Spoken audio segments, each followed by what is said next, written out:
Hi, morning. Back to you the next day. I don't know about you guys, but just before I go to bed of a night time, as I'm settling down to go to sleep, the day kind of reruns in my head a little bit, and I started thinking of what was the fault with these. I mean, these were causing a lot of chewing on the threads where these were tightening up, and I'm thinking, where was the fault? There was something not quite right here. And I thought to myself, yeah, there's a flaw in the design here, and you might have already spotted this. So I thought, well, really what I need is this needs to be thicker to stop it from bending. So perhaps welding the nut onto there. And then I thought to myself, hang on a minute, my old spring compressors, there's something different about that. So I went and got them, and here they are. And there's a nut on the top of the spindle that goes right down through, and that one slides where this one's a nut. I thought, that's what I need to do. I need to change the design. So what I'm planning to do now is weld one of those to the top and weld a nut to the other one, so that when I turn the nut at the top, it brings the whole thing a lot firmer all the way up and tightens, and we'll see how that works. I've got a feeling it might work quite well. It's got two chances, hasn't it? Yeah, and I've got another set of bits and pieces, so nothing lost by trying, is there? So for my next set of springs, or when I'm putting these ones back together, I'm going to have that all sorted out. So there we go. That's that little bit. So today the job is to turn to cleaning all these bits and pieces up. That's going to be a lot of fun, and I don't think you really want to watch that. So we'll come back to you a bit later. Have a good day in the meantime. Bye for now. Right, we're back again. Just a quick thought. Going through cleaning products, like things to get rid of rust off of shiny bits of metal that were once shiny. And we've all got those bits and pieces that we've come across over the years. The popular one, Brasso. My earliest memories probably with my grandparents, or even my mother. I can't remember which one exactly. My memory for that's rubbish. But a bit of Brasso and a bit of household brasswork or something, and you got this little bit of rag, and you've got that, and you're giving it a good old polish. Yeah, and it had amazing results on the brass and stuff. People used to say, oh yeah, it works on just about any metal really. So yeah, let's have a look see. It's certainly taken some off, isn't it? Yeah, it's made a bit of a difference there. Could be on for a few months, but it has its effect. Somebody else then said to me, Brasso's alright, but silver polish, Silvo, is a little bit better. Yeah, a bit more refined and a bit better at polishing. So you get the same sort of big lump of rag that you get with the Brasso. Tear off a little chunk. Should always be moist in the tin, mind. If it goes dry, it's knackered. Yeah, so we'll give the Silvo a bit of a try, see what that does. Yeah, and I've used it in the past, and yeah, maybe that's a little bit better than the Brasso. What do you reckon? Yeah, same sort of length of time of polishing, and yeah, having significant results. Then we've got all of these other ones, which are pretty much the same sort of thing, brass and metal polish.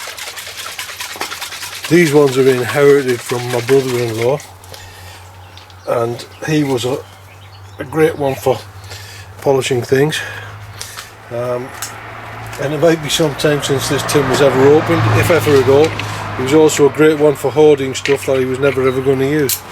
And I can't get into that one right now because my grips are... Oh, there we go. Nothing like the old vice grip hand. Bit of rag in this case. I think it's probably one of my wife's old t-shirts. Honestly, she'll know that I've got it already.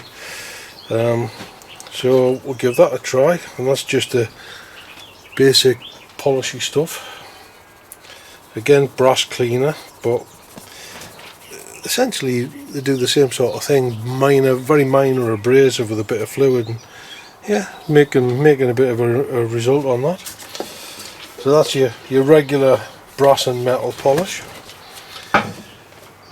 More silver polish, and these are Sainsbury's V&A Museum, so these are obviously a decent quality.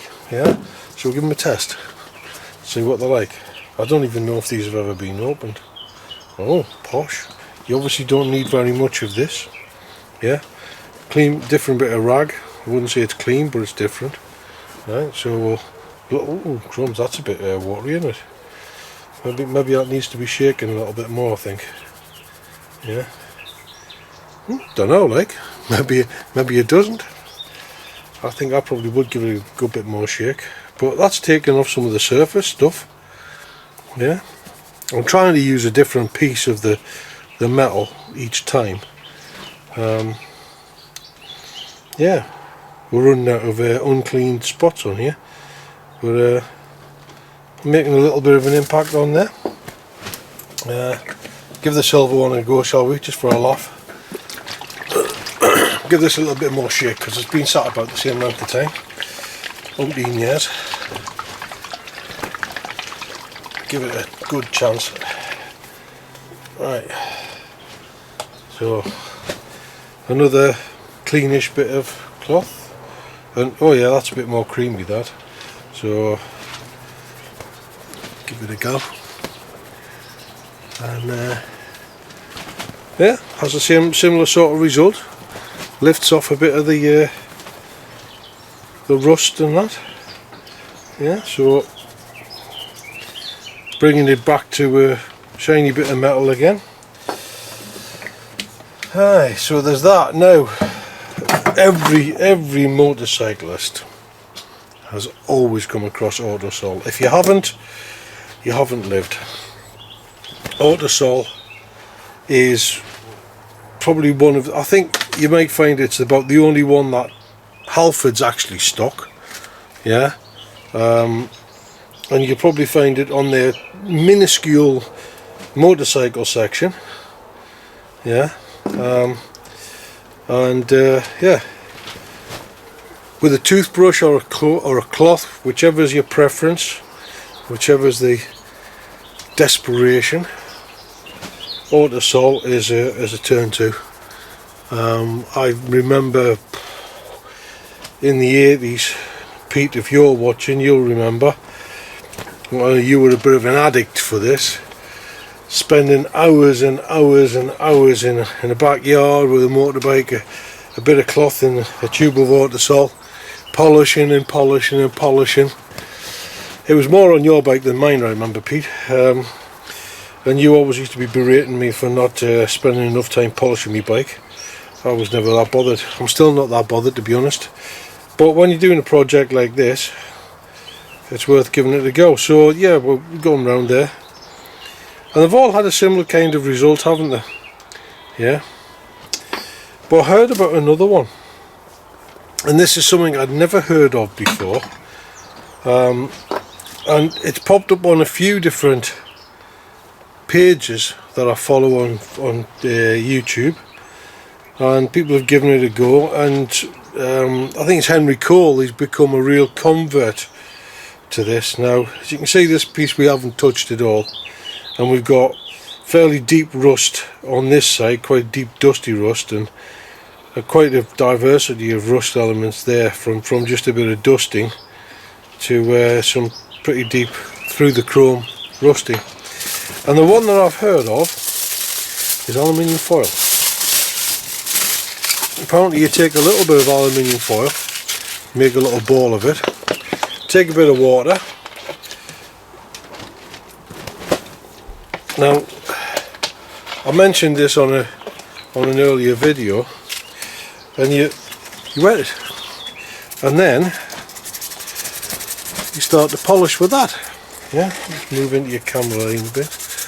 Yeah, so it's just water and aluminium foil, and you start rubbing with that, and what do we get? Well, seems to do the job. And I think aluminium foil and water are a bit cheaper, a bit more readily available to a lot of people. Now the theory is that the aluminium works initially a bit like your raw wire wool, and then a bit like a coating somehow. Little bits of the aluminium, which, as you'll know, are non-ferrous. That means they don't rust. However, they do tend to dust and react with steel, which makes me wonder how effective it really is in the long term. But they say that it works. It kind of coats it and cuts back the likelihood of rust in the future. Now, give that a rinse off in there. Bit of a dry with a different bit of that cloth, and you can see I'm just mopping this like. But wow, that's impressive a bit. Right, let's try the other side. Now, what I really want to test this on at some point is that front mudguard and those exhaust pipes. Yeah, but that's for a different video. This is really quite an awkward piece of metal to get a hold of, and it's quite difficult to work with. But yeah, that's, you can see there it's actually breaking off all of the foil into tiny little pieces.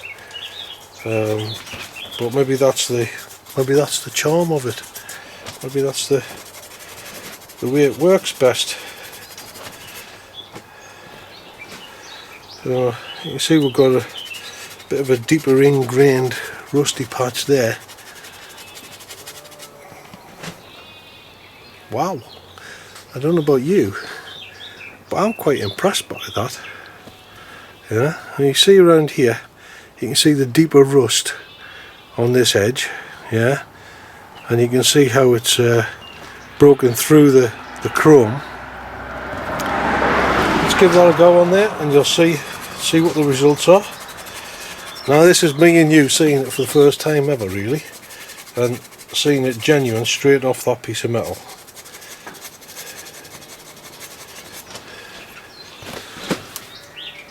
I reckon you've got to agree with me, that's a bit impressive, isn't it? That is really quite a bit impressive. Foil and water. Who'd have credited it? Well, there you go. I think the spring, that's going to be the real tester, because I can't figure out any way of getting a lump of this foil on the inside of there to polish to the intensity that I'm doing it with this on the inside of there. That's going to be a real challenge, that.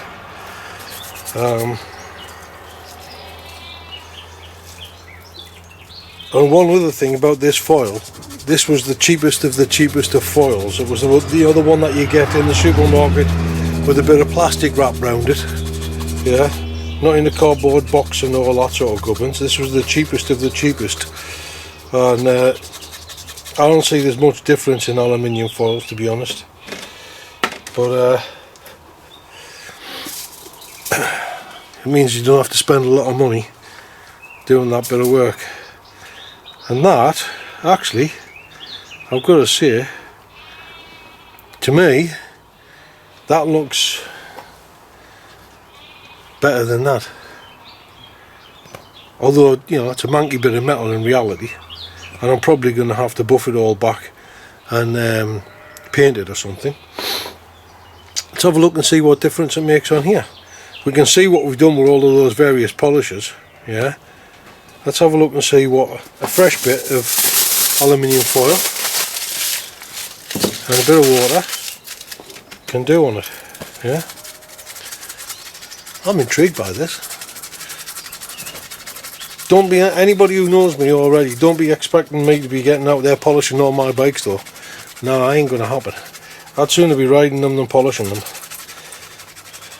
Yeah, and I've got too many to work on that. It means that this lockdown, as long as it goes, I've still got plenty of other projects to be taking my time up, rather than sitting with a bit of aluminium foil or anything, polishing a bit of chrome anyway, or anything else for that matter.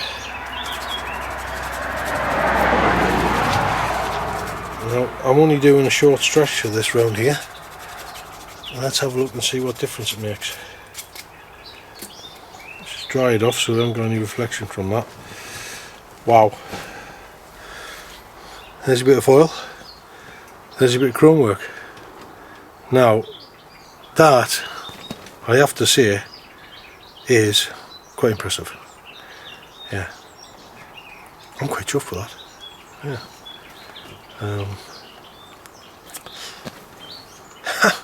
Who would have credited that? Bit of foil, bit of water, bit of rub. Right, there you go. I'm going to spend some time fiddling about with all these bits and pieces, see where I get to, and then consider how best to get these prepped and painted if need be, or just which bits are going to be painted and which bits aren't. So stick around and we'll see you back in a little while. I think that's the way that went, didn't it? Yeah. Yeah, how about that? I just remembered another popular cleaning gadget that we used to use, and on the top of this shocker, well, actually it's the bottom of the shocker, you'll see that we've got this mount here, which is going to be quite difficult. Excuse my focusing attempts here, they're pretty rubbish. Oh, hang on. There we go, we're still going. There we go. Right, got you set now. Hopefully you're focused. And that was the old brass brush. Yeah. We used to call it suede brush in our house because we used to use it for cleaning suede shoes. But it's just the right sort of size to get through there. So that it actually still worked quite well.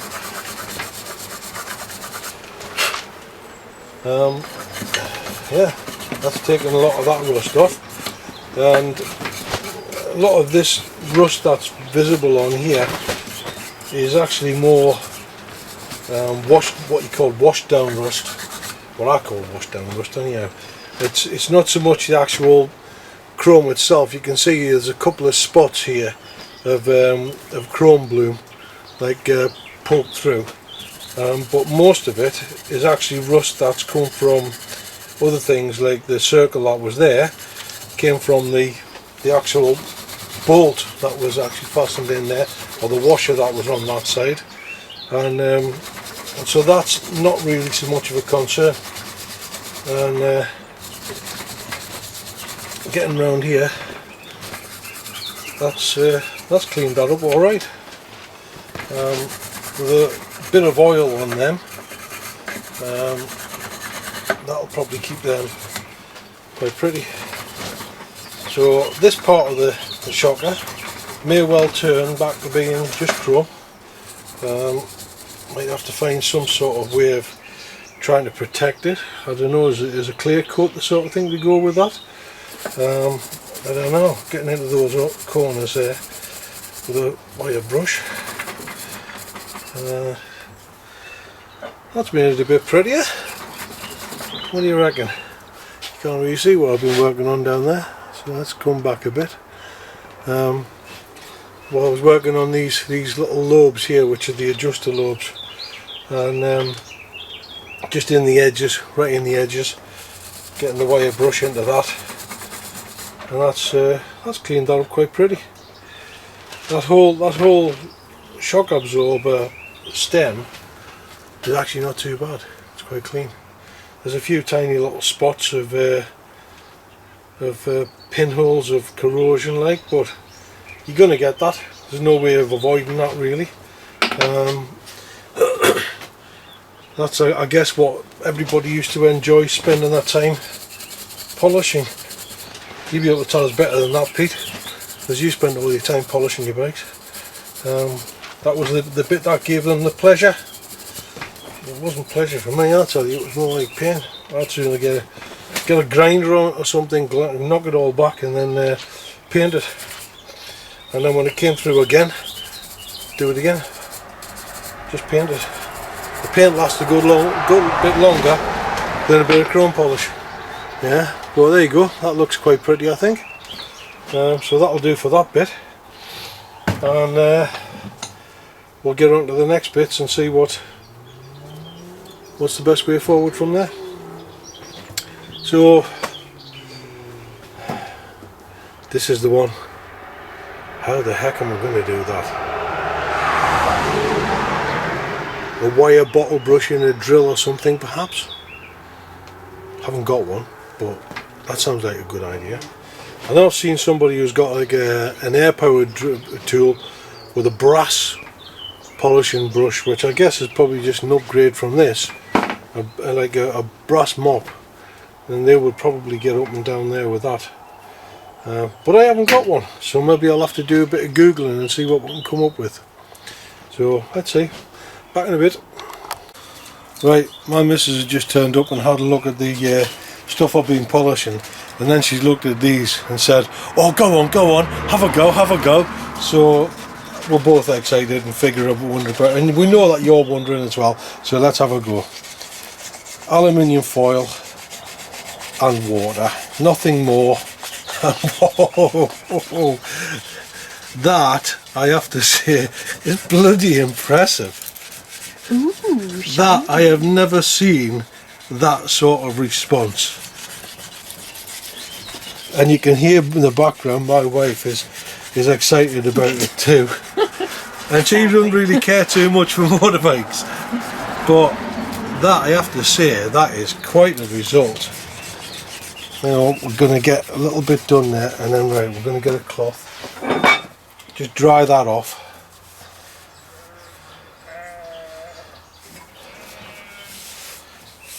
Now that's quite impressive.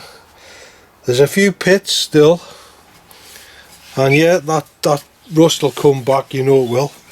But I'll tell you what, I reckon that'll do the trick. I reckon we'll get away with it. You can see all the little black spots there, that are all the rust pits. But yeah, since this bike is a project and we're just seeing what happens, yeah, we'll get away. If it comes back too much and it becomes a nightmare, well okay, well, it's easy enough to take the cans off and get a bit of exhaust paint on there and leave them like that. But in the meantime, to get the job finished, I reckon that'll do the trick. Right, back to where we're supposed to be, on the shocks and springs. So you've seen the rust on there.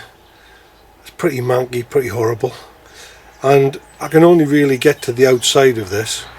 I've had a look on eBay, and you know, the world's favourite shop, and we've found some brass wheels. They go on a drill or whatever, and they're normally on a short stem, but that's just a bolt-in stem, so I'm figuring a longer bolt we might be able to make it like an extender where we can go up the inside of there and give it a good puff up. Nothing lost by trying, is there? So we'll give that a go. But in the meantime, the bit on the outside here, well, the aluminium foil seems to be working on everything else, so let's give it a go on here and see what difference we get. I'm really figuring these are probably going to be painted, yeah, because the outside of these springs you can get to okay, but the inside of the springs you've just got no real way of getting to them properly. So I reckon it's going to be a case of give these a good clean up, deal with a lot of that rust that's there, maybe even put some of this rust treatment stuff on. I've got a bottle of this rust remedy. I reckon this stuff works alright. It converts the rust back to metal, stabilises it. Once that's done, painting it might make a difference, so we'll give it a go. But in the meantime, let's see what these springs do.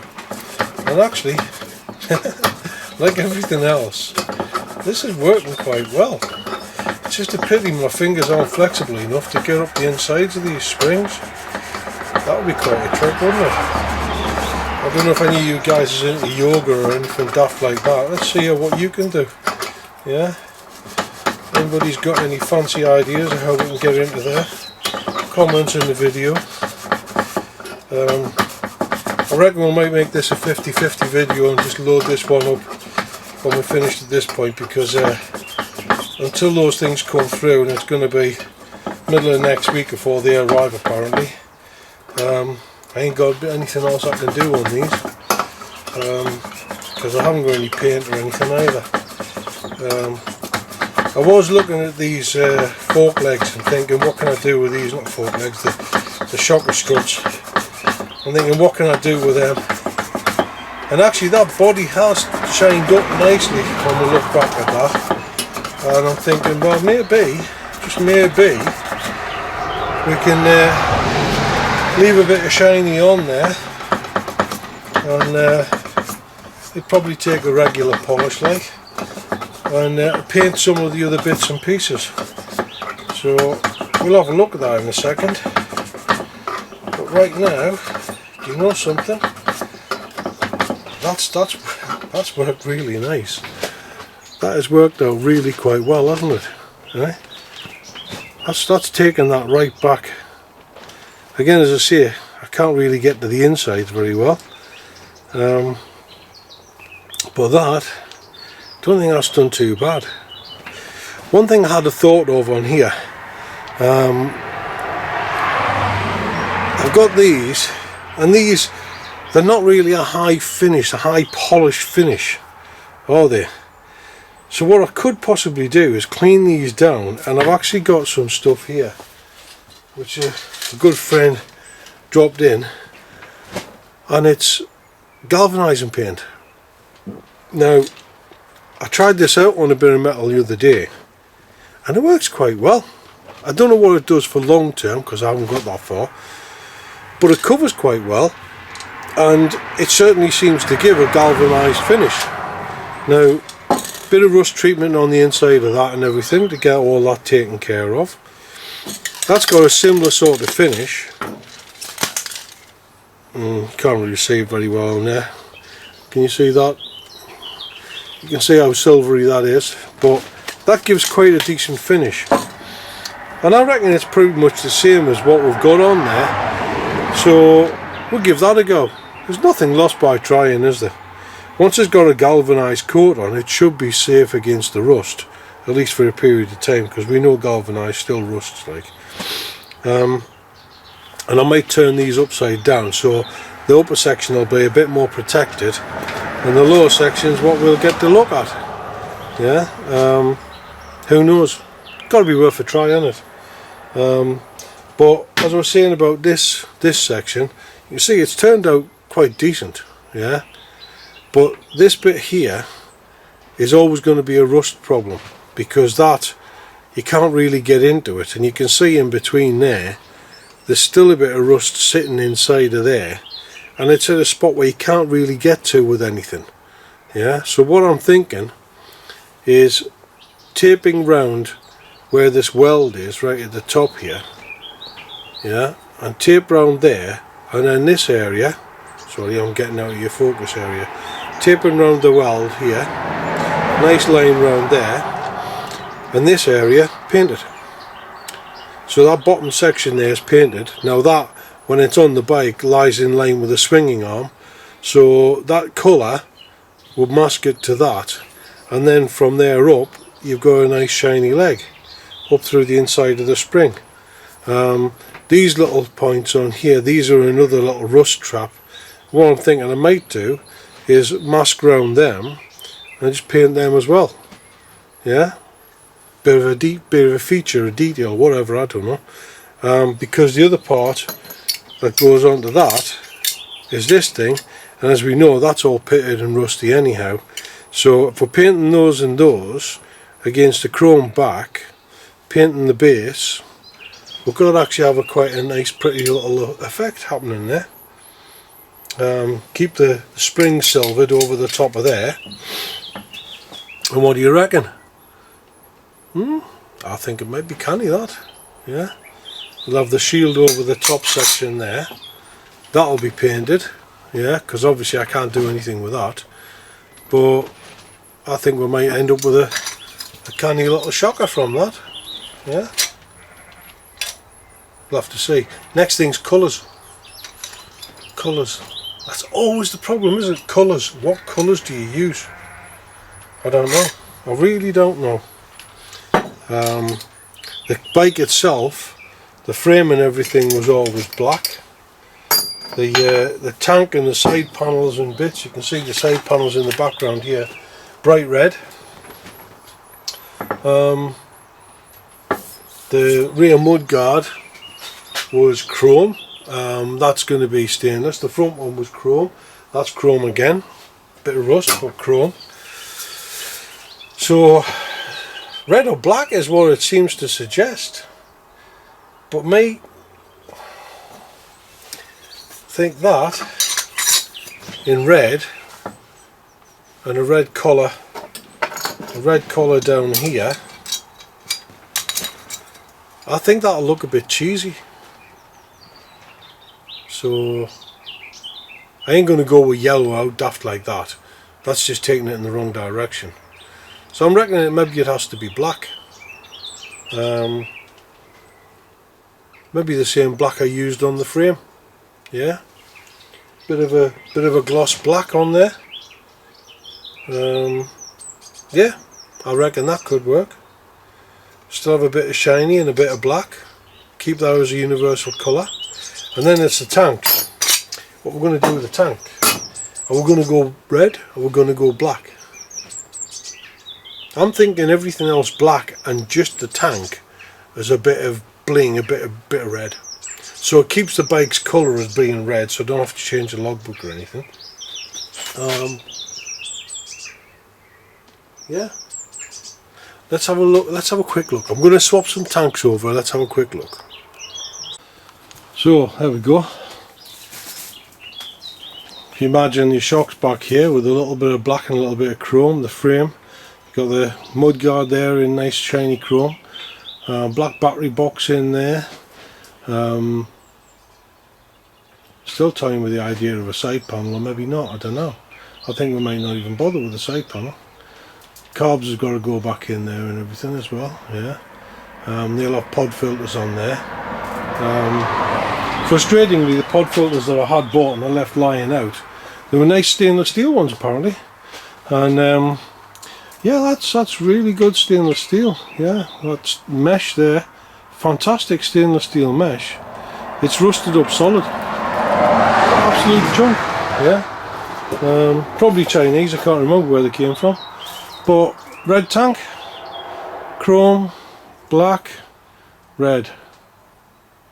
I think it is. It's red, isn't it? It's going to be more that red in the background though. That's the original. That's the original red. Let's zoom over there. Get a bit of. Can we get a bit of light there? Yeah. Yeah. I think that red definitely works better. Or maybe that's that Yamaha red over there, which is a bit sharper. But I think red it has to be. And since I'm tied up with anything else, I can't really do much more. What I might do is just get on and have a bit of an attack on that tank. Because I had a quick look inside and it does look rusty, but it looks like it might have actually been Tret as well. So there's a chance that we might have a winner there. We'll clean this tank back and we might have a decent tank. Might have a load of filler in it, like, but we don't know. So we'll give it a go. But I think a red tank's going to be the winner. definitely. See you in a bit. Well, welcome back. We've got a delivery day today, and we've got a load of these brass wire brushes. There's that one, a few of these ones, and a couple of bigger ones. But these ones, they've got the pins fixed in them. Don't know how well you can see that, the light's shining in the wrong direction. These pins are actually fixed in, and they're sort of riveted in. But it did come with one that didn't have a pin on it, and so that one, section of threaded bar, a couple of nuts and washers, makes it secure into my drill. And we'll tackle this now. Get see some of the rust inside of there. Don't know how well you can make it out. Let's see if we can zoom you in. Typical. Just bear with us whilst I get the hang of this. Right, there we go. Yeah, you can see the rust in the back of there. Yeah, inside the springs there, and that's what I want to tackle. See if I can get some of that polished out, and see how it goes. Yeah. Now this battery drill I've got is not the most powerful. It's an 18 volt Makita, but it's not the fastest. But we'll give it a go and see what it does.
That, I think, has given us quite a decent old result.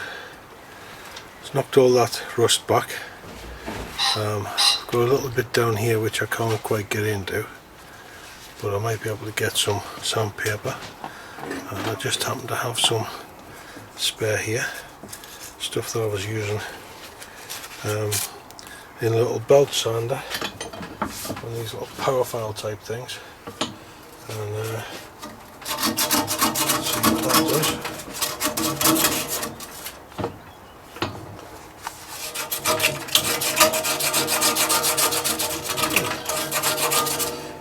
That seems to do a job.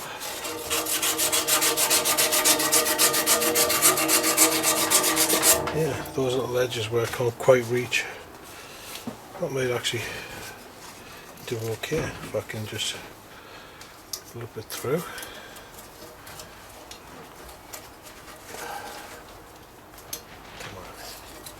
There we go.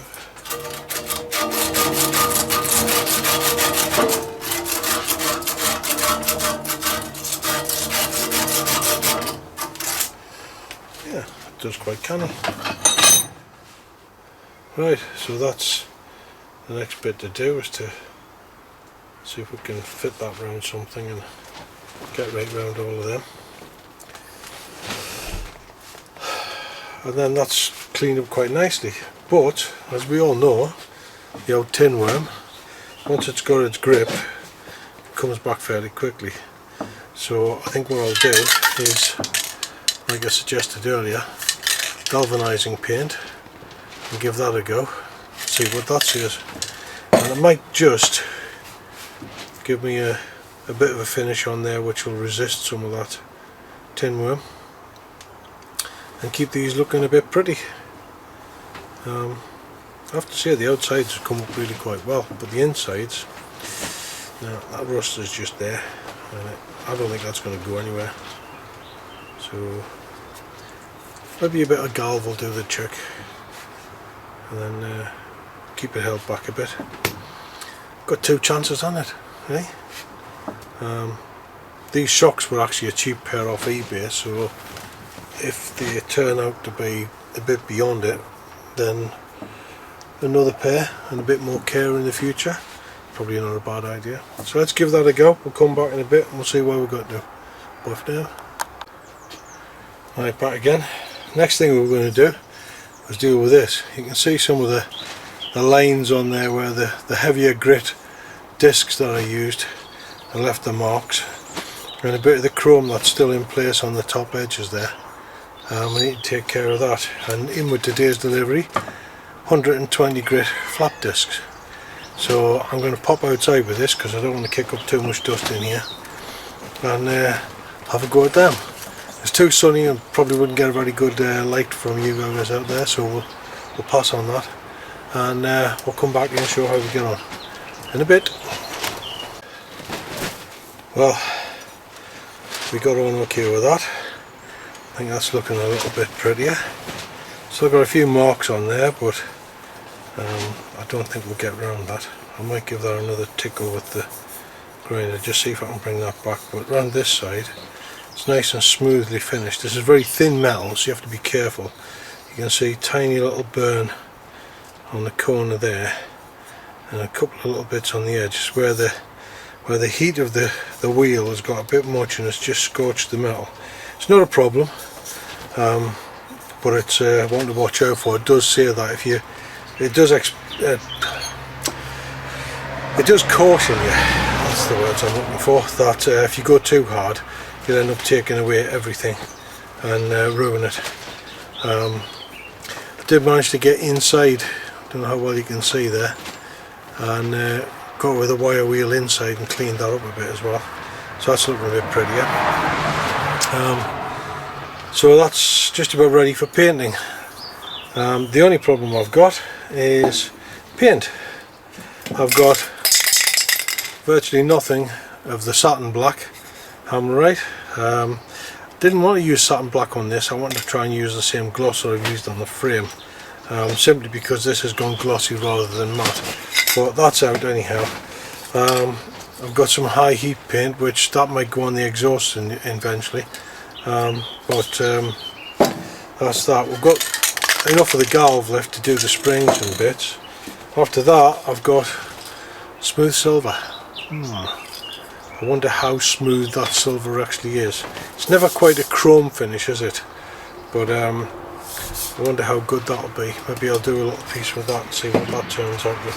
And I've got the very dregs of some red oxide primer, but I don't need that, so we're stuck until we order some more paints. So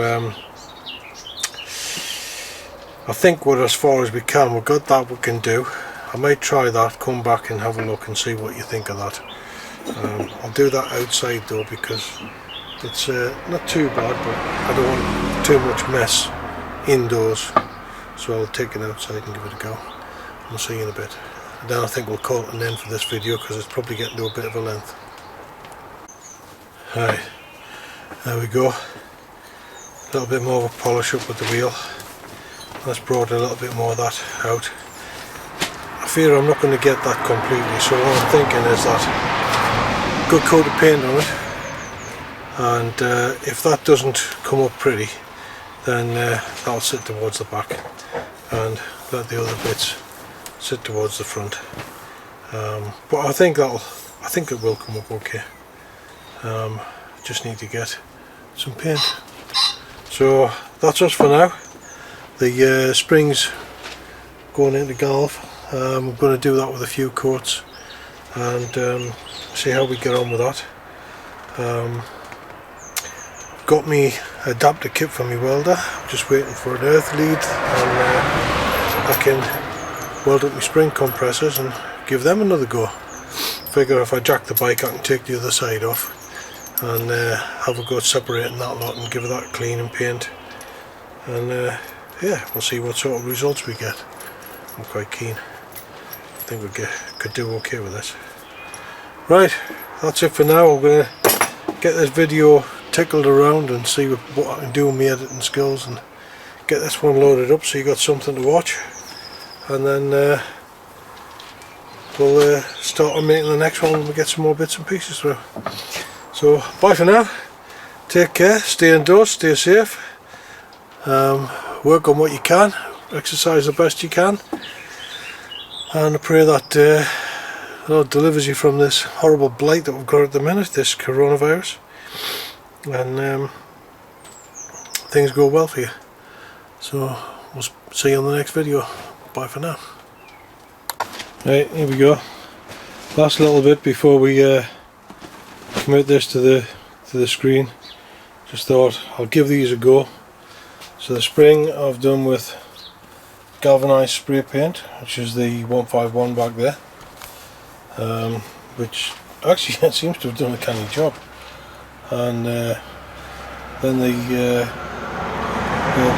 base caps on the spring and the adjuster and that I've done with the Hammerite silver smooth, and the head of the spring, this shroud, I've done with what was left in the satin black Hammerite there, and that's just really going to be a base coat, that, because I want to get some glossy over the top of that. And as you can see, as I come around that side, it ran out a bit, so there's a very fine coat there, and it gets a bit heavier as you come round and onto the top, apart from a tiny little finger smudge on there.